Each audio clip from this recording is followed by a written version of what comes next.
আলহামদুলিল্লাহ ওয়াহদা ওয়াসসালাতু ওয়াসসালামু আলা মান লা নাবিয়্যা বাদা। প্রিয় মুসলিম জনতা, আপনারা জানেন আজকে আমরা অত্যন্ত ভারাক্রান্ত হৃদয় নিয়ে আজকে আমাদেরকে বিক্ষোভ মিছিল করতে হচ্ছে। আপনারা জানেন আমাদের এই বাংলাদেশ দীর্ঘ 17 বছর আমরা নির্যাতনের শিকার হয়েছিলাম। নির্যাতনের শিকার হতে হতে আমাদের পিঠ দেড় থেকে গিয়েছে।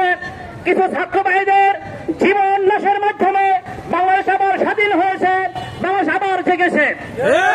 আমরা চাইছিলাম ছাত্র ভাইদের আন্দোলনের মাধ্যমে বাংলাদেশ একটা সুখী সমৃদ্ধ দেশ হবে, শান্তিময় দেশ হবে, কিন্তু সেই পশ্চিম পাত্র গোলামেরা আবার তাদের ষড়যন্ত্র চালু করেছে।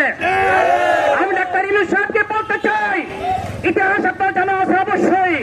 দীর্ঘ 200 বছর আমাদের দেশে শাসন করেছে ইংরেজরা, টিকতে পারে নাই।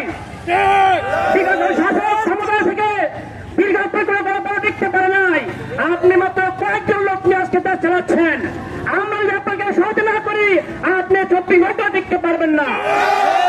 অনুরোধ জানাচ্ছি, এই বিধ্বংসী সিদ্ধান্ত পরিহার করুন, দেশের জনগণকে শান্তি দেন, আমাদেরকে ইমান নিয়ে তৌফিক দান করেন, আমাকে ইমান নিয়ে সুযোগ করে দেন। এই বলে আমি বক্তব্য শেষ করছি।